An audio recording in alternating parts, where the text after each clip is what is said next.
if you have this, some latent artistic ability or talent, you pay attention to things visual, things that kind of stimulate you creatively. It's all input.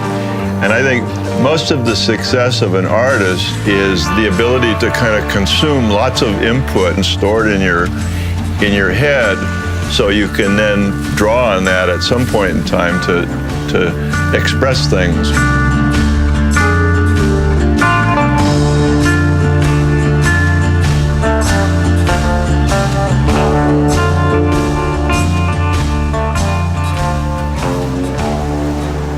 One of the things that's part of, I think, my success is a sense of responsibility. Well, I'm adopted, so I had these special parents that wanted me. You don't think about it when you're a kid, but in looking back, the specialness of just how much they cared about raising me.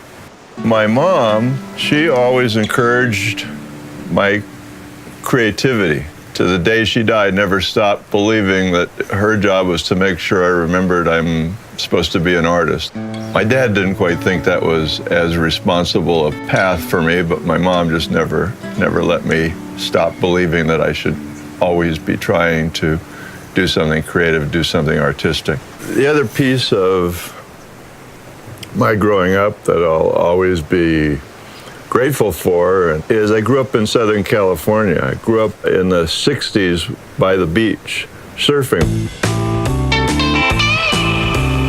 Surfers were thought of as being kind of anti-establishment, nonconformists. We hung out at the beach. And so that kind of free-spirited upbringing and watching the creativity of anything you decide to do, I think, was as inspiring as anything. To believe that anything you do, you should try and do it as imaginatively and as creatively as you possibly can. I had this sense that I wanted to do something creative, something with my artistic talent. So I kept my eye on what does that mean? Who should I pay attention to? What should I pay attention to? And I grew up watching Walt Disney build Disneyland. It was on television every Tuesday night, and I realized that Walt Disney was, if I was going to have a hero, that's a pretty good hero. He's an artist, he's creative, and he became this incredibly amazing, innovative businessman. And then to translate it into a place called Disneyland, it was architecture, it was art, it was fantasy, it was creativity, all this stuff rolled into one. And here's this guy who's changing all of our lives in a dramatic way just from his creative enthusiasm for storytelling and believing in the magic of fantasy. I started learning a lot by going through the pages of both Surfer Magazine and Mad Magazine, and that's when I started kind of zeroing in on what I might want to do with my ability to do things artistic. I got drafted in the Army and came out of the Army and went back to Long Beach State and discovered this thing called advertising. And I ended up doing production art in a little design studio in Santa Monica. But I was in a real design studio, and so I started learning. Every step was trying to consume as much as I could in terms of a sense of how you do this thing, and all input was useful input. Everything you do, you have to view as part of your education. And the negative experiences sometimes can be more important than the positive experiences. From there, I developed enough of a portfolio to get a job at a place called NW Air. So I saw all these account guys who were the top of the pecking order, going off to lunch, going downstairs, drinking, coming back, telling us what to do. That's where I discovered what I didn't want to do for the rest of my life, is work in a company that thought that they were in the keep your client happy service business, and the creativity was something that you managed and controlled, but you didn't let it get out of hand because it was too unpredictable. I did not want to be this. I grew up surfing, for Christ's sake. So I met some amazingly talented people, as they passed through NWA. And one of them actually was a guy named Bob Dion, who ended up being kind of one of my mentors. You know, I'd go to him, I'd show him my portfolio, and I'd ask him if it was getting better, if it was good.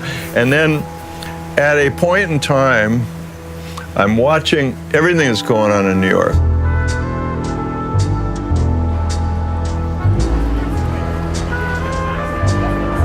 Part of the creative energy in New York was Jews and Italians and Greeks and guys that didn't go to Harvard and didn't go to Yale were now taking over the ad business. I'm driven by understanding what Doyle Dane Bernbach is doing. Bill Bernbach, kind of like Walt Disney, he understood the whole idea of how creativity is a business idea. He understood this notion that advertising was this interruption in people's lives, and so you better make the experience worth remembering, whether it's a print ad that stops you in a magazine or a TV spot that interrupts your TV show.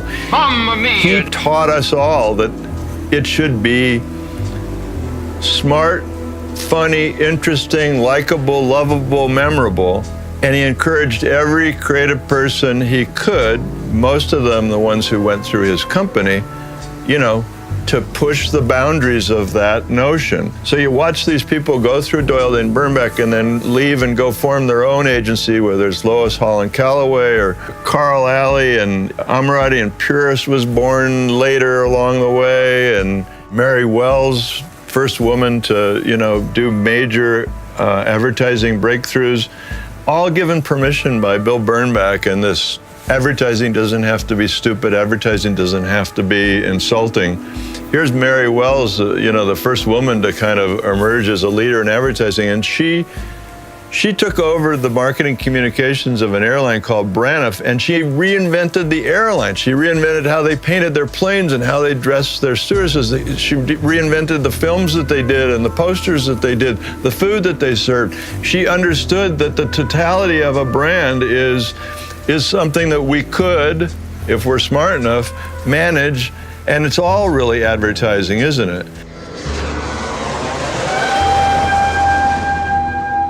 So anyway, I'm here on the West Coast. Luckily, I discovered, because it was just being born at the time, a place called Chiat Day. I mean, it was small, it was rebellious. They spun their legend of being the creative agency in Los Angeles so well that I just said, I don't know what it's going to take, but that's where I've got to work. So I started connecting with this guy called Haya Blanca, who's another amazing influence in my life. He was this cool, self-confident, almost cocky art director, creative director that worked with Jay. So he took an inordinate amount of time with me, and he went through my book, and he gave me this encouragement. He said, I would have hired you right now if. So then I never let up until he finally hired me. I just think because he wanted me to stop bothering him, he hired me. So I got to go meet Jay Chiat. Now, talk about an influence in your life, a mentor, a force. He's one of the most amazing motivators, you know, that I've ever dealt with. Him and a guy named Steve Jobs are the two most influential in terms of motivating you to be better than you know you can be or think you can be. I got to go have my first meeting with Jay, and I went in and he said, you're that new guy, right? Yeah, I saw your portfolio. There was a Italian restaurant menu in there that was pretty fun, but I didn't like anything else. Just go do something good. And that was it. You know, the fact that he found one thing on my portfolio he could say something positive about, I guess, was a good thing. There was this amazing yin-yang at Chiat Day called Guy Day and Jay Chiat. Jay Chiat was forever demanding, forever as hard on people as he decided he wanted to be on a given day. And then there's the converse, which is Guy Day, who always was sensitive to creative people being sensitive human beings and sometimes needing some kind and gentle motivation and inspiration. He still wanted to do great work. He still loved great work. He was probably a better writer than Jay.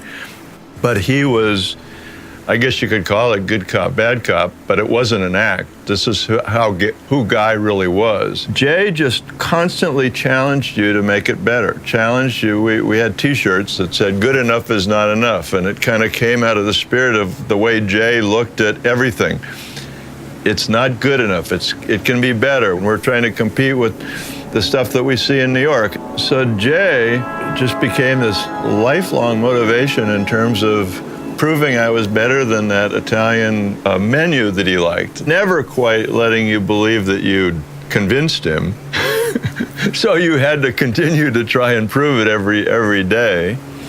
But then the other incredibly fortunate thing in my life is Jay went up to Silicon Valley and met a kid named Steve Jobs, and every bit as full of himself and self-confident as he was his whole life, believing that he could change the world, that this technology that he loved and understood was going to be world-changing.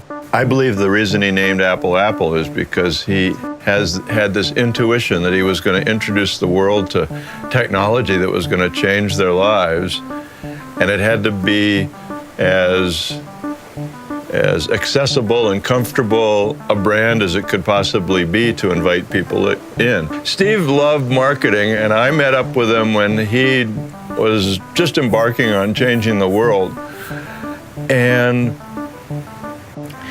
he could be as tough, if not tougher, on people than Jay.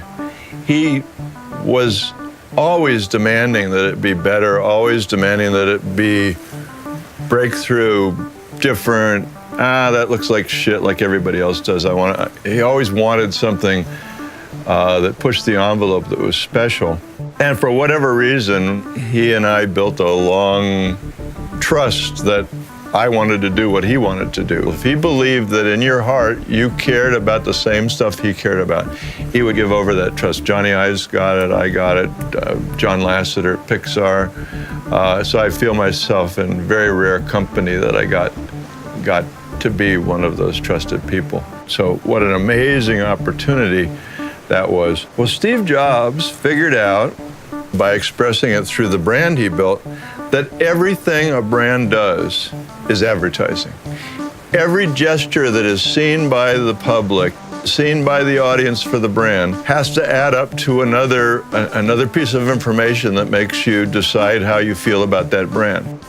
And I think in today's world, the brands that I admire the most are the ones that understand the essence of who they are, and everything they do is interesting and smart and likable. So to work for a brand like Apple, which didn't just do a few good ads or just didn't have one interesting product, but consistently made products that changed everything, and then did advertising that kind of engaged and introduced you to those products and those ideas, and to be part of that whole continuum was amazing. But as I said, Steve, his expectations were always, this high. So most of you know the story, he was pushed out of his company after launching Macintosh by a soda pop salesman who thought he was smarter than Steve. And through a series of CEOs that almost put the company out of business, Steve came back to the company in 1997, and one of the most exciting phone calls I ever got in my life was Steve calling me. I was driving along in my car, actually. Guess what? Emilio just resigned and I'm going to be CEO at Apple. Can you come up and help me? What a moment in time. And then I'll be right up, and then the panic sets in. Shit. He's going to want to do something to save this company, and he wants me to help. So here's the challenge of your life. The first thing he asked me to do is come up here with some ideas. So the reality was their product line wasn't that inspiring anymore. It was a bunch of beige boxes. But I knew enough about Steve's heart and his passion and what he cared about, the creativity that he tried to build into the first Macintosh, the celebration of creative people, that we sat down and in a long weekend, we invented this thing called Think Different. And it was kind of throwing down the gauntlet to the company and telling the world that Apple wasn't going to go out of business. And it did this crazy celebration of genius in the world. And at the same time, it reminded Apple who they were and what they cared about, what their values were. Interestingly, we painted a picture of the kind of company that Steve Jobs now definitely belongs in terms of these people changed the world, and that was the end of the commercial. People who are crazy enough to think they can change the world are the ones who do, and he did. So the reason I haven't retired is I can't give up on how inspiring it is to go in every day and be around young, creative people and their energy and their passion and how much they care. You know, it reminds me of when I was young, and to be around that is incredibly stimulating. One of the other very lucky parts of my life, and I guess if you look at statistics, most people aren't as lucky as me, but if you can find a life partner who loves you, encourages you, believes in what you're trying to do, and lets you go off even when they think you're kind of over-the-top obsessive about something, but lets you go off and pursue your passion, your dream, you're a very lucky person. I've been married 45 years to the same person, and I probably wouldn't have accomplished what I did if I didn't have a partner like that. That's all one sentence. Think you can cut that together?